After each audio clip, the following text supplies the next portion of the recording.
Fiona O'Leary wants to make a quick point or two. Hi, Fiona. Hi, PJ. Thanks for having me on. Hello, Justin. Hi. I suppose my question is to you is that you speak about Muslim extremists and the threat they pose in society. You are a hypocrite. You are an extremist. That is exactly what you are, because you plan to take away the rights of so many groups in our society, the LGBT community, women's rights, and the rights of Muslims, okay? So my question is to you, how can you say that you are afraid of these extremists when you're actually one yourself? And I actually tried to communicate with your party last night on Facebook. I actually sent them a message, PJ, raising my concerns very politely, and I asked who was I speaking to. And they say, we do not give out names. So they wouldn't even give me their name. And then they said, we are not talking to a leftist extremist troll. And that was our conversation, which lasted about half a minute. So can you explain to me that your Facebook page, which is linked to your new website, because I checked it out on your Twitter page, why are you treating people like me, an Irish citizen, in that fashion when you don't know anything about me? And this is the danger about your profiling. You are just looking at faces, and you're going to intimidate and bully innocent people for no good reason whatsoever. There's loads of Muslim people living down in West Cork. There's families living next to my mum, PJ, lovely people that are listening in this morning to this bile coming from a man who basically, it doesn't make any sense. You really don't, Justin. You are not going to be able to manage your party because you can't seem to string a sentence together. You're going off in tangents, talking utter nonsense.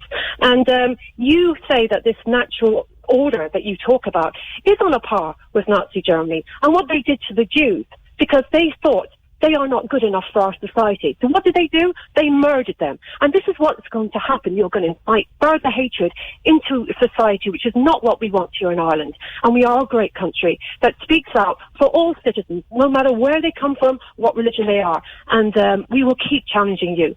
You will not get a foothold in this country. Care to respond to any of that, Justin? Why would someone on your website call Fiona a leftist troll? Well, I'm very glad that she brought up the question of Facebook. I'm very glad she did, because there is, at this present moment, no Facebook page that is an authentic National Party Facebook page. There have been a number of them set up by leftist groups.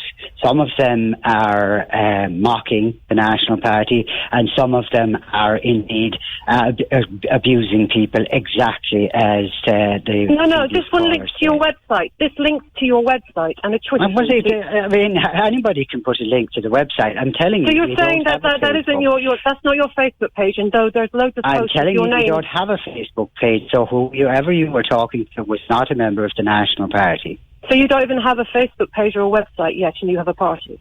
We are having technical difficulties at the moment with the website, because if you actually checked the link in question, you will have found that the website is not up yet. So this is how similar parties engage. This has happened to me before, Justin. Wait a minute. The fact of the matter is that you have accused me of extremism. You are an extremist. You just proved it this morning on TV show. Okay, let him finish, Fiona. Yeah. Let him finish. And then you accused me of conspiracy to murder. Excuse me? Where's the hate coming from? Justify that now. Really? Where did she accuse you of that, Justin? To be fair now, where did she accuse you of that? Because I didn't hear it. You really are paranoid. Policies like the espoused by the National Party were policies that would lead to people being murdered. Well, the policies of the Nazi Party led to the murder of 6 million. You pick and choose your own laws. You don't recognise the law of the land, like PJ said. You pick and choose the laws that suit you, Justin. You don't care about the law of the land. Like with the Marriage Equality Act, which was a wonderful thing to happen to Ireland. You say, my belief is my belief. So you go on what you think is right. And if you got into power, that's what we would be looking at. Your little brain, your tiny mind, your closed mind. Those will be the laws that would be set in our land. That's exactly what we do not want and do not need in society, now more than ever. The only reason you're here is because of the US, what's happened there. All these little parties have crawled out of their cracks, and they want to try and get a foothold now because they feel like they will. And we must challenge you because we have moved forward in Ireland incredibly, and we're proud of that. And we do not want to go back to the dark ages where you are trapped and living. Okay, hold on then. Fiona, thank you very much.